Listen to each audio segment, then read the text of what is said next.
오늘 말씀의 제목은 자유는 참 주인에게 순종하는 것. 자유는 참 주인에게 순종하는 것.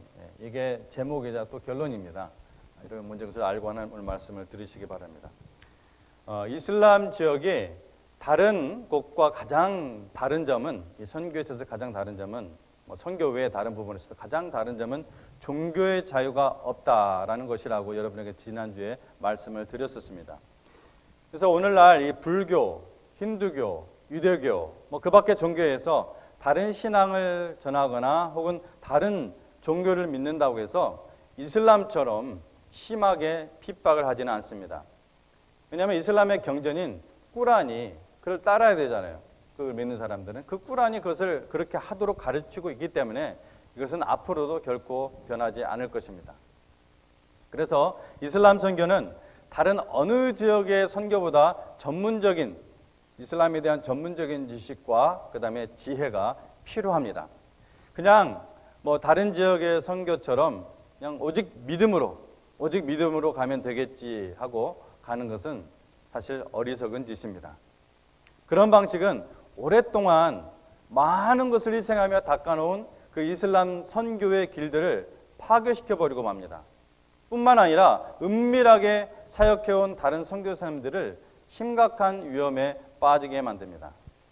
이런 막무가내 순진파 선교사님들 때문에 실제로 피해를 보는 사례들을 저는 여러 번 보았습니다. 예수님은 이런 어리석음을 결코 가르치시지 않았습니다. 예수님께서는 전도하도록 제자들을 파송하실 때 이렇게 명령하셨죠. 보라, 내가 너희를 보냄이 양을 이리 가운데로 보냄과 같도다. 그러므로 어떻게 하라고 했어요?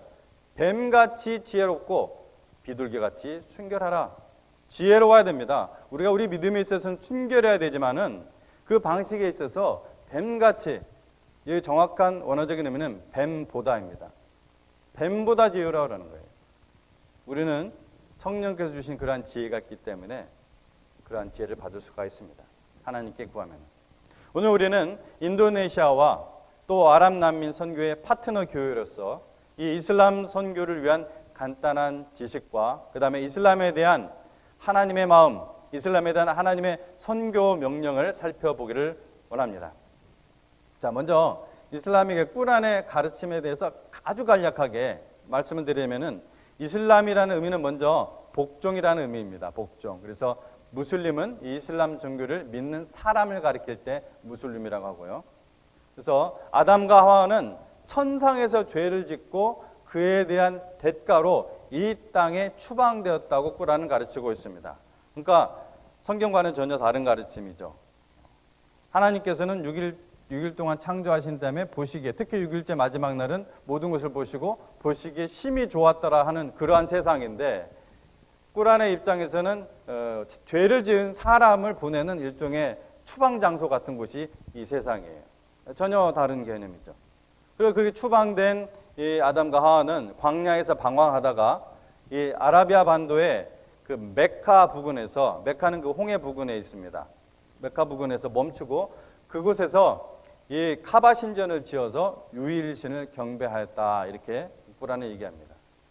그래서 꾸란에 의하면은 아브람은 이슬람을 믿었습니다. 아브람뿐만 아니라 이삭, 야곱, 노아, 다윗, 솔로몬, 모세, 요한 뿐만 아니라 예수 그리스도도 이슬람을 믿었다, 이렇게 꾸란은 가르칩니다.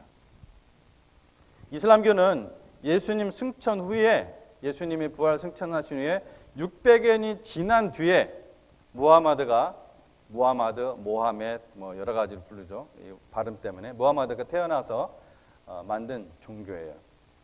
성경은 AD 100년 정도에 완성이 됐습니다. 왜냐하면 요한계시록이 그때 정도에 다 완료가 됐기 때문에. 그러니까 총 1500년 혹은 1600년이라고 하는 사람도 있습니다. 그러니까 모세의 기록 때부터, 모세가 1400년 정도라고 생각하니까 1400 플러스 100 하니까 1500이잖아요. 약 1500년 동안 약 40여 명의 사람들에 의해서 신구약이 완성되었고, AD 300년까지 수많은 그러한 검증을 거쳐서 66권, 우리가 가지고 있는 66권 정경으로 한 권으로 모아졌습니다. 꾸란은 AD 700년, 7세기, AD 7세기, AD 7세기에 무하마드가 혼자 계시를 받아서 만들어진 경전입니다. 많은 학자들의 연구에 의하면은 이 이슬람의 알라는 문가십니다. 달신. 이게 다 동의를 해요, 역사적으로. 그래서 무하마드는 당시 메카의 그 우상 숭배자들은 여러 가지 이 우상들 중 최고의 신이라고 여겨졌던 이 달신 문갓을 믿었는데 그때 그 이름을 알라라고 불렀어요. 그러니까 알라라는 이 이름은 이슬람교가 창시되기 전부터 있었어요. 거기에 카바 신전에 아까 말한 그 메카 지역, 사우디아라비아 그 메카의 카바 신전을 졌는데 그 주변에 그 지역에 그 신전에 360개의 우상들이 있었는데 그 중에서 가장 강한 신이 문갓, 달신이 있었는데 그 신을 뭐라고 불렀다고요? 알라라고 부르고 있었습니다. 누구나 쉽게 알 수 있는 예로 회교 사원의 꼭대기마다 이슬람의 상징으로 장식한 뭐가 있어요? 초승달. 초승달이 있습니다. 초승달이 이슬람의 상징이라는 것을 부인할 사람은 아마 아무도 없을 것입니다. 그리고 이슬람 국가의 국기들마다 초승달이 다 어딘가에 그려져 있습니다. 그래서 굉장히 헷갈리죠. 이슬람 국가들은 그 국기를 외우려면 굉장히 어렵습니다. 다 초승달이 그려져 있어가지고. 그건 뭐 멋있으라고 그려놓은 그림이 아니에요. 십자가가 기독교의 상징이라면은 이 초승달은 이슬람의 상징입니다. 전 세계 모든 나라들의 레드 크로스, 적십자사가 있잖아요. 근데 이슬람 국가는 레드 크로스가 아니라 레드 크레센트, 초승달, 붉은 초승달 기구가 있습니다. 전부 다 달이에요, 달. 잠깐만요. 목이 간질간질해서. 죄송합니다. 자, 이슬람이라는 의미는 무엇이라고 했었죠? 이슬람이라는 의미는 뜻. 복종입니다. 복종. 이슬람 뜻 자체는 복종이에요. 그러면 무슬림은 복종하는 사람. 복종하는 사람. 이슬람교가 이슬람, 복종이라는 말을 어떻게 또 언제부터 사용했는지는 제가 리서치를 안 해봐서 잘 모릅니다. 대충은 얘기할 수 있지만 제가 부정확한 걸 얘기하면 안 되니까. 하지만 저는 오늘 읽은 성경 말씀이 그 힌트를 주고 있다고 믿습니다. 창세기 16장 8절 9절을 제가 다시 읽습니다. 이르되 사레의 여종 하가라 내가 어디서 왔으며 어디로 가느냐 그가 이르되 나는 내 여주인 사레를 피하여 도망하나이다. 자, 잘 보세요. 9절에 여호와의 사자가 그에게 이르되 내 여주인에게로 돌아가서 그 수하에 복종하라. 자, 하갈이 사레의 여종이었죠. 아브라함을 통해서 임신을 하자 여주인인 사레를 멸시하기 시작했습니다. 나중에 사라로 이름이 이제 바뀌죠. 하나님께서 바꿔주셨죠. 사라는 그래서 아브라함을 어떻게 했어요? 달달달달 볶아가지고 하갈을 학대하기 시작했습니다. 그러니까 이 하갈이 참지 못하고 광야로 도망을 갔죠. 이때 여호와의 사자가 찾아와서 하갈에게 하신 말씀이에요. 뭐라고 했어요? 내 여주인 즉 사라에게 돌아가서 예전처럼 여주인을 멸시하지 말고 복종하라. 네가 아들인지 딸인지도 모르고 대단하죠. 이 여인이 그냥 임신만 했는데 그때부터 막 멸시하는 거예요. 자, 그렇게 하면은 네가 그 여주인에 가서 복종하면은 하나님께서 너에게 이렇게 하실 것이다 하고 주신 약속이 10절 말씀이에요. 오늘 읽었던 여호와의 사자가 또 그에게 이르되 내가 내 씨를 크게 번성하여 그 수가 많아 셀 수 없게 하리라. 그리고 하나님께서는 하갈에게 누구를 주셨습니까? 이스마엘을 주십니다. 아들 이스마엘. 이슬람교의 발원지인 아람 민족의 조상입니다. 후에 에서의 후손인 이 에돔 족속들도 이 아람 민족에 포함이 됩니다. 손을 잡아요. 자, 그런데 누구에게 복종하라고 했습니까? 하나님께 복종하라고 했습니까? 그렇게 말하지는 않았죠. 하나님께서 여호와의 사자가 여주인 사라에게 복종하라고 했습니다. 이거는 굉장히 큰 의미가 있어요. 제가 볼 때는 여주인 사라에게 복종하는 것이 곧 하나님께 복종하는 것입니다. 나는 하나님께 복종하지 사람에게는 복종하지 않는다. 여주인 사라에게는 복종할 수 없다 그랬어요. 여러분, 이 말이 성립됩니까? 이 말이 성립돼요? 안 되잖아요. 이거는 뭐 초등학생 논리잖아요. 사라에게, 여주인 사라에게 복종하라는 그 하나님의 명령에 순종하지 않으면은 어떻게 하나님께 복종하는 사람이 돼요? 하나님 명령에 복종하지 않는 건데. 말도 안 되는 소리죠. 변명이죠. 죄인의 변명. 사라에게 복종하라고 하신 이유는 물론 여주인이기 때문에 그렇습니다. 하나님은 이 신약기에 주신 말씀에서도 이러한 위계 질서를 잘 지킬 것을 명령하십니다. 그런데 이 말씀은 단순히 그 정도의 내용이 아니에요. 하나님의 사명을 위해 소명을 받았던 이 아브라함과 사라가 수십 년 동안 수많은 역경과 또한 실패들을 거치고 드디어 약속받았던 그 한 민족, 한 나라의 조상이 될 이삭을 낳았습니다. 그리고 하나님께서는 드디어 그 이삭이 젖을 떼고 잔치를 벌이던 날 이런 약속을 해주셨습니다. 창세기 21장 12절 말씀인데요. 하나님이 아브라함에게 이르시되 내 아이나 내 여종으로 말미암아 근심하지 말고 사라가 내게, 지금 아브라함에게 하는 얘기예요. 사라가 내게 이른 말을 다 들으라. 자, 이 말을 잘 기억하십시오. 이삭에게서 나는 자라야 내 씨라 부를 것입니다. 누구에게서 난 자라야 돼요? 이삭에게서 나는 자라야 내 씨라 부를 것입니다. 이스마엘이 아닙니다. 그 씨는 여러분 언제부터 약속한 씨입니까? 아주 저 위로 올라가 보세요. 아브라함보다 더 위로 올라가시면 인류의 조상까지 올라가면 아담과 하와 때부터 약속한 씨입니다. 창세기 3장 15절 말씀에 내가 너로 여자와 원수가 되게 하고 내 후손도 여자의 후손과 원수가 되게 하려니 여자의 후손은 내 머리를 상하게 할 것이요 너는 그의 발꿈치를 상하게 할 것이니라. 이 말씀 기억하시죠? 최초의 복음이라는 이 말씀. 누가 와요? 여자의 후손. 여자의 후손이 온다 이겁니다. 이 약속을 주신 거예요. 여자의 후손이 뱀, 즉 사탄의 머리를 상하게 할 것이다. 즉 끝장을 낼 거다. 여자의 후손이란 남자의 씨를 통해서 태어난 아이가 아니라는 거예요.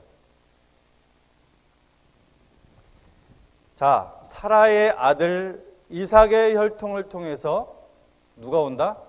여자의 후손이 오기 때문에 그렇습니다.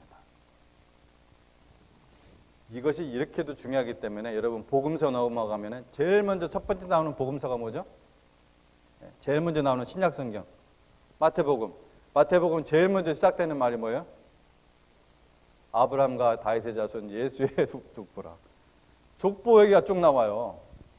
여러분 복음서 첫 번에 좀 그렇지만 하여튼 처음에 저도 성경 이 부분 읽을 때 얼마나 지루했는지 몰라요. 그래서 저는 오랫동안 이 부분 건너뛰고 읽었어요. 성경 읽을 때. 계속 누군 낳고 이게 왜 이렇게 뭐가 이게 중요한데 이렇게 계속. 근데 또 누가복음을 가니까 누가복음 3장에도 또 얘기가 나와요. 거기는 어디서부터 나오냐면은 예수님부터 어디까지 올라가요? 아담까지 올라가고 아담 위는 하나님이라 이렇게 딱 나와요. 굉장히 중요합니다. 근데 이 혈통을 통해서 오는 것은 누구의 계획이에요? 하나님의 계획입니다. 언제부터 세우신 계획? 창세전부터 세우신 계획. 그 사라를 통해서 이 후손이 온다는 거예요. 사라를 통해. 근데 이 말씀이 뭐라고 했어요? 하나님께서 그 사라에게 복종하라는 것입니다. 그 말은 곧 누구에게 복종하라는 거예요? 여자의 후손에게 복종하라. 예수 그리스도께 복종하라.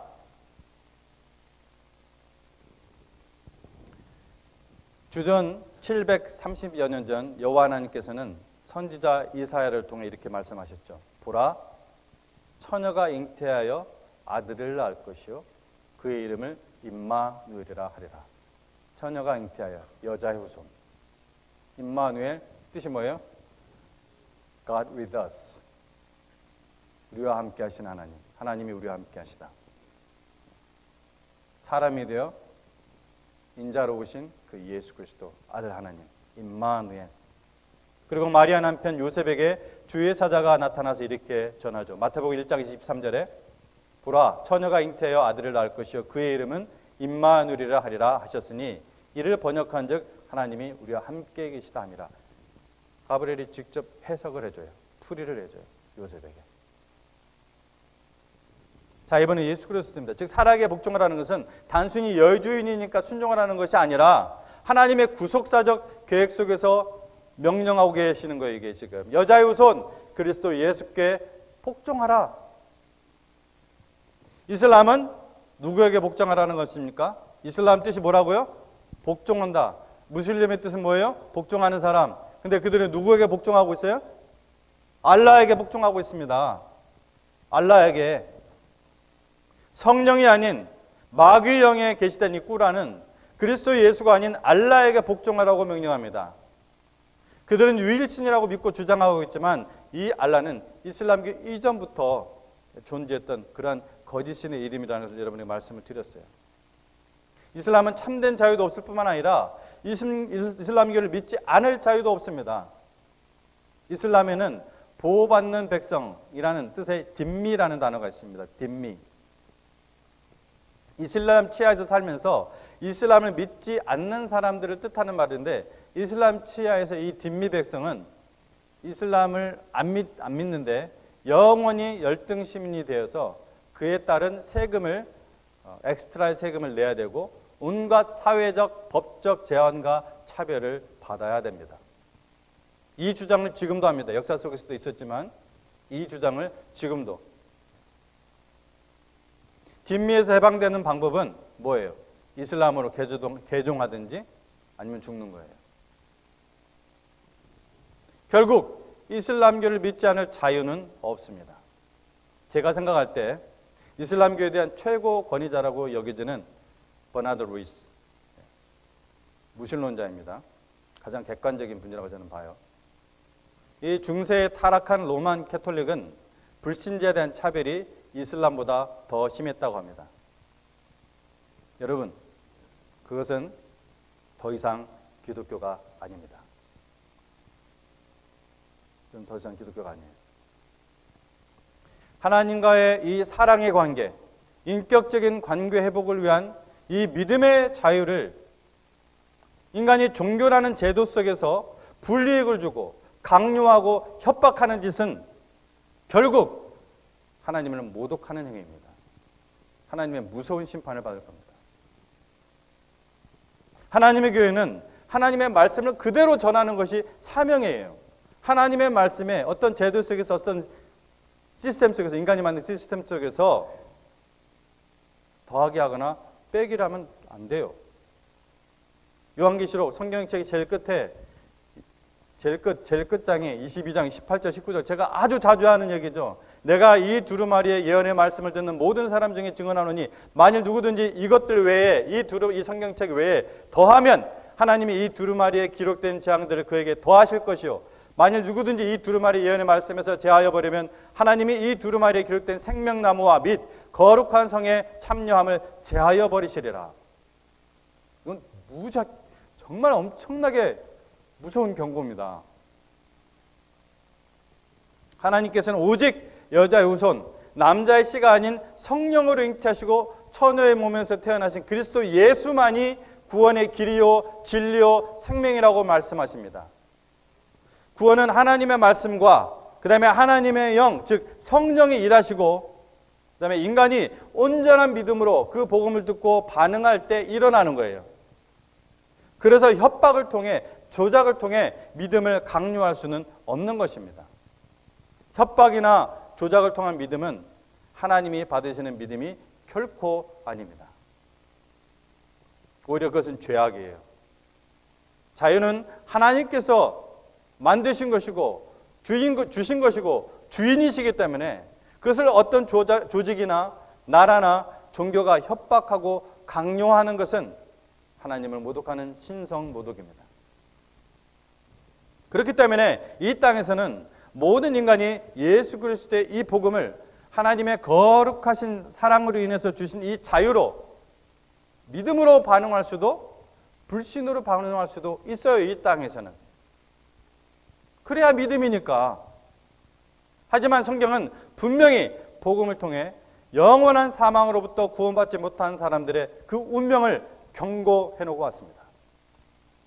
그것은 죽음의 고통이 영원한 거예요. 영원한 사망인 거예요. 그래서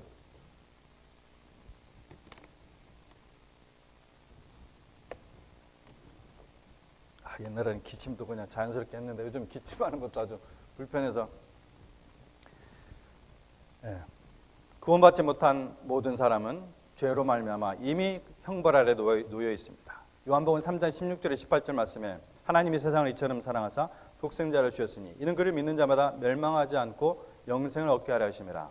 하나님이 그 아들을 세상에 보내신 것은 세상을 심판하려 하심이 아니요 그로 말미암아 세상이 구원을 얻게 하려 하심이라. 구원받게 하시기 위해서 이미 지금 사망 가운데 있는 영혼들을 구원받게 하기 위해서 예수님이 오셨다는 거예요. 그 다음에 18절 말씀을 꼭 읽어봐야 돼요.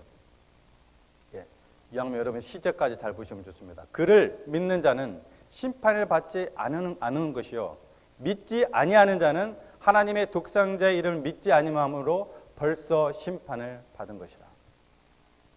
already. 이미 벌써 심판을 받은 상태예요. 그래서 구원하러 오시는 거예요. 아들이 너희를 자유롭게 하면 너희가 참으로 자유롭게 되리라.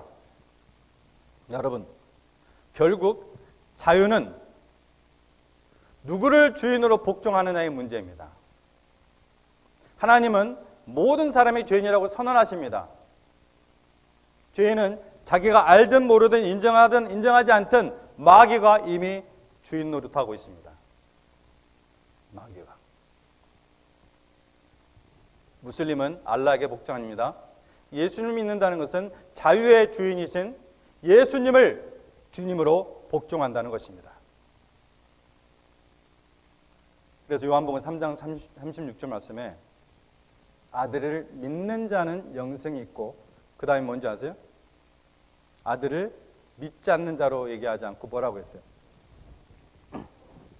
아들을 순종하지 않는 자는, 아들을 믿는 자는 영생이 있고 아들에게 순종하지 아니하는 자는 영생을 보지 못하고 도리어 하나님의 진노가 그 머리 위에 머물러 있는 거예요. 믿는 자는 순종하는 것입니다. 그러나 반드시 믿음이 먼저입니다. 순종이 먼저일 수가 없어요. 복종이 먼저일 수 없어요. 정말 믿는다면 순종이 따른다는 것입니다. 요한복음 3장 36절 자체가 설명을 해주고 있어요. 아들을 믿는 자는 영생이 있고 순종하지 아니하는 자는 영생이 없고 오히려 하나님의 진노가 그 머리 위에 이미 머물러 있다. 결론입니다.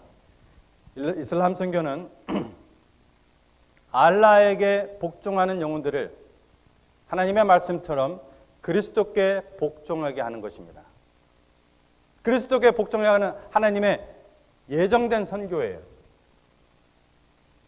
예수 그리스도께 복종할 때 참된 자유를 누리기 때문에 그렇습니다.